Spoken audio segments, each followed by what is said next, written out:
നിങ്ങളുടെ ഫേവറേറ്റ് സീരിയലുകൾ ടിവിയിൽ വരുന്നതിന് മുൻപേ സൺ നെക്സ്റ്റ് ആപ്പിൽ കാണാം. ഇനി എല്ലാവർക്കും മുൻപേ കാണൂ. ഇപ്പോൾ തന്നെ സൺ നെക്സ്റ്റ് ആപ്പ് ഡൗൺലോഡ് ചെയ്ത് സബ്സ്ക്രൈബ് ചെയ്യൂ.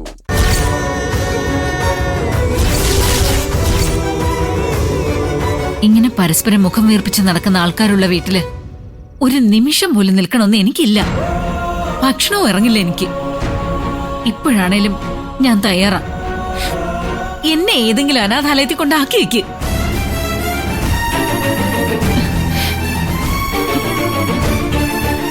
ആന്റി, ഈ കഞ്ഞി കുടിക്കാൻ ആന്റി. എനിക്ക് വേണ്ടെന്ന് പറഞ്ഞില്ലേ? നിങ്ങൾ തമ്മിലുള്ള പ്രശ്നം തീർന്നല്ലാതെ പച്ച വെള്ളം പോലും ഞാൻ ഈ വീട്ടിൽ നിന്ന് കുടിക്കില്ല. എല്ലാം എടുത്തോണ്ട് പൊയ്ക്കോ.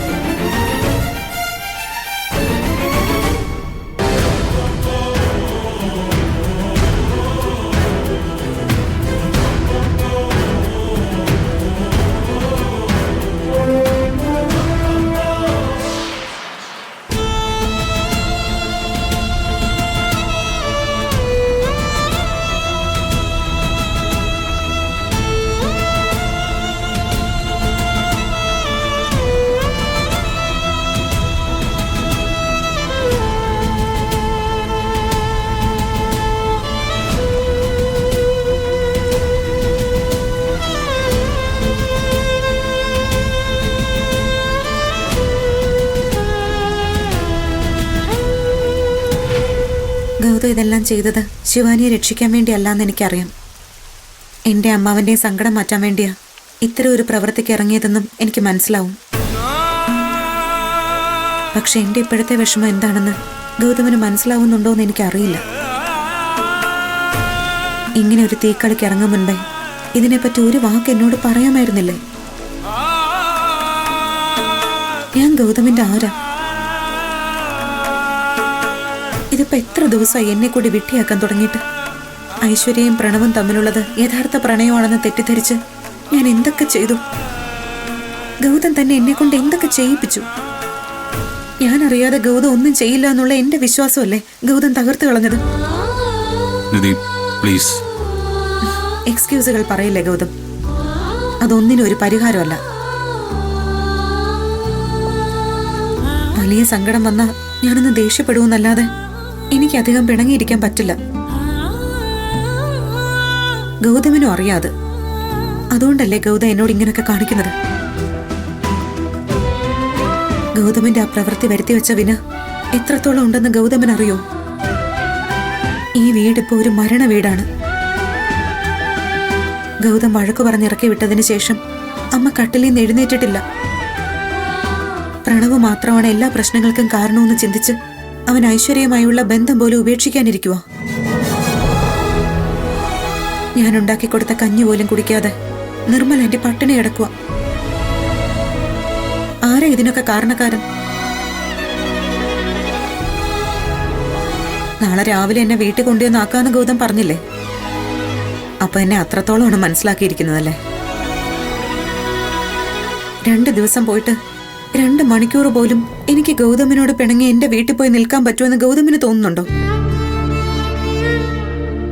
എന്റെ കഴുത്തിൽ താലി കെട്ടിയ ആളെ സ്നേഹിക്കാൻ മാത്രമേ എനിക്കറിയൂ. മരണം വരെ കൂടെ ഉണ്ടാവണമെന്ന് മാത്രമേ ഞാൻ ആഗ്രഹിച്ചിട്ടുള്ളൂ.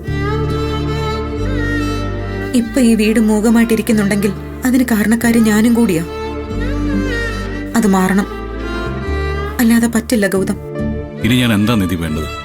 നിന്റെ കാല് പിടിച്ച് മാപ്പെടുക്കണം. അതിനും തയ്യാറാണ് ഞാൻ. എന്തിനാ ഗൗതം എന്നോട് ഇങ്ങനെയൊക്കെ പറയുന്നത്? എങ്കിൽ പിണക്കം മാറിയെന്നൊന്ന് പറ. എന്നാലേ എനിക്ക് സമാധാനമാവൂ. ഞാൻ ഐശ്വര്യ കൊണ്ട് ആ നാടകം ഘടിപ്പിച്ചത് തന്നെ.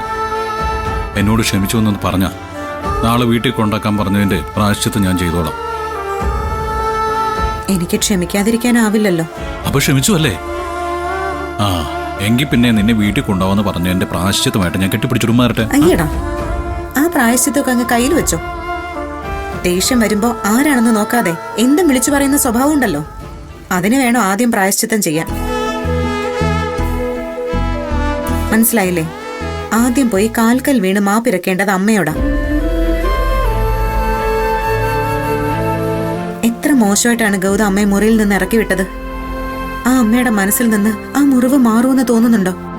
ആ മുറിവൊക്കെ മാറ്റിയെടുക്കാൻ എനിക്കറിയാം. നീ വന്നേ, ഇപ്പൊ കാണിച്ചു തരാം ഞാൻ. നിക്കെവിടെ? ഇപ്പൊ അങ്ങോട്ട് ചെന്നാലേ അമ്മ ആദ്യം ചോദിക്കുന്ന ഒരു ചോദ്യമുണ്ട്. നമ്മൾ തമ്മിലുള്ള പിണക്കത്തിന്റെ കാരണം എന്താണെന്ന്. അതിനെന്ത് മറുപടിയാ പറയാൻ പോകുന്നത്? ഓ, അതൊരു പ്രശ്നമാണല്ലോ. വലിയ പ്രശ്നം തന്നെയാ. ആ ഊരാക്കുടുക്കുകൾ മോനായിട്ട് തന്നെ ഉണ്ടാക്കി വെച്ചതല്ലേ. അതിനുള്ള പരിഹാരം ആലോചിച്ച് കണ്ടുപിടിച്ചിട്ട് താഴോട്ട് വന്നാ മതി. നീ ക്ഷമിച്ചല്ലോ. ഇനിയിപ്പോ എന്റെ ബ്രെയിൻ നല്ല സ്മൂത്ത് ആയിട്ട് വർക്ക് ചെയ്യും. ഒരു വഴി ഞാൻ ഇപ്പൊ ആലോചിച്ച് കണ്ടുപിടിച്ചു തരാം.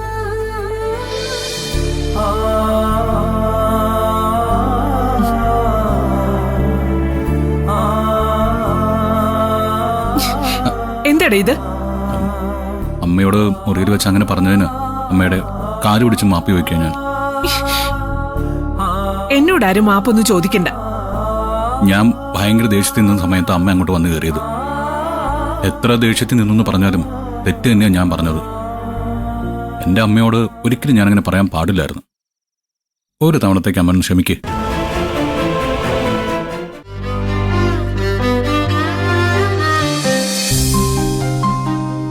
സോറി അമ്മേ, അറിയാതെ പറഞ്ഞു പോയല്ലേ. ഇത്തവണത്തേക്കൊന്ന് ക്ഷമിക്കില്ല. ഇല്ല, ക്ഷമിക്കില്ല. പ്ലീസ് അമ്മേ, എന്റെ പൊന്നു പാറുവല്ലോ, ഒന്ന് ക്ഷമിക്കാം. ദേ, പാറൂന്ന് വിളിച്ച എന്റെ സ്വഭാവം മാറും കേട്ടോ. ആ, പിന്നെ ഞാൻ പാറുന്ന് തന്നെയല്ലേ പണ്ടും വിളിച്ചോണ്ടിരുന്നത്. പണ്ട് വിളിച്ചു എന്ന് കരുതി എന്നെ അമ്മാന്ന് വിളിച്ചാ മതി എന്ന് ഞാൻ പറഞ്ഞിട്ടുള്ളതല്ലേ. ആ, എങ്കിൽ അമ്മേന്ന് വിളിക്കട്ടെ? വേണ്ട, ഞാൻ നിന്നോട് പിണക്കവാ. ആ, എന്റെ ചക്കര അമ്മയല്ലേ, ഒരു തവണത്തേക്കൊന്ന് ക്ഷമിക്കേ. ഇല്ല, നീ അങ്ങനെ പറഞ്ഞപ്പോ എനിക്ക് എന്തുമാത്രം വിഷമായിന്നറിയോ. എന്റെ ഹൃദയം തകർന്നു പോയി. ചങ്ക തകർന്ന ഞാൻ ആ മുറിയിൽ നിന്ന് ഇങ്ങോട്ട് ഇറങ്ങി വന്നത്. ഞാൻ എത്ര തവണ വേണേലും അമ്മയുടെ കാല് പിടിച്ച് മാപ്പി വയ്ക്കാം. പ്ലീസ് അമ്മേ, എന്നോടൊന്ന് ക്ഷമിക്കമ്മേ. കാല് പിടിച്ച് മാപ്പ് പറയാം ഞാൻ. എന്റെ കാലൊന്നും പിടിക്കണ്ട, മാറങ്ങോട്ട്. ഇത്തവണത്തേക്ക് ഗൗതമനോട് ക്ഷമിക്ക് പാർവതി.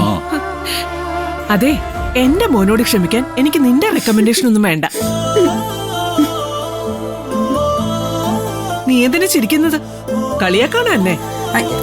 ഞാൻ കളിയാക്കിയതൊന്നുമല്ല. പിന്നെ എല്ലാത്തിനും കാരണക്കാരി ഇവളാണമ്മേ. ഇവൾ എന്നോട് വഴക്കുണ്ടാക്കാൻ വന്നിട്ടല്ലേ ഇത്രയും പ്രശ്നങ്ങൾ ഉണ്ടായത്. അല്ല, നിങ്ങൾ രണ്ടുപേരും വഴക്കിട്ടതിന്റെ കാരണം എന്തായിരുന്നു? ഇനിയെങ്കിലും അത് പറ. നിനക്ക് കാരണം അറിയണമല്ലേ? നീ ഒറ്റ ഒരുത്തനാ ഗൗതമിന്റെ കയ്യിൽ നിന്ന് എനിക്ക് വഴക്ക് വാങ്ങിച്ചു തന്നത്. ഞാനോ? ഏട്ടത്തേക്ക് വഴക്കാക്കാൻ വേണ്ടി ഞാൻ എന്ത് ചെയ്തു? അങ്ങ് വാങ്ങി. അമ്മയുടെ ഈ മോൻ ചെയ്ത പണി വല്ലതും അമ്മ അറിഞ്ഞായിരുന്ന? എന്ത് പണി? അതിന് നിങ്ങളാരും എന്നോടൊന്നും പറഞ്ഞില്ലല്ലോ. ചോദിക്കാൻ വന്ന് എന്നെ ഓടിച്ചു വിട്ടില്ലേ? എന്റെ അമ്മേ, അമ്പലത്തിൽ നിന്ന് ഇവൻ ഐശ്വര്യയെ കാണാനായി പാർക്കിൽ പോയിന്ന് ഞാൻ പറഞ്ഞില്ലേ? എന്നിട്ട് എന്നിട്ടെന്താ? ശിവാനിയുടെ കാര്യം ഇവനായിട്ട് ഐശ്വര്യോട് പറയേണ്ടി വന്നില്ല. ഐശ്വര്യോട് ഇവൻ ഐ ലവ് യു എന്ന് പറഞ്ഞതും അതും കേട്ടുകൊണ്ട് ശിവാനി അവിടേക്ക് വന്നു. അയ്യോ, എന്നിട്ട് എന്നിട്ടെന്താ? ഇവന്റെ മുമ്പിൽ വെച്ച് ശിവാനി ഐശ്വര്യയുടെ കരുണത്തോടെ ഒറ്റ പൊട്ടീര്. അങ്ങനെയൊക്കെ ഉണ്ടായോ? എന്റെ ദൈവമേ.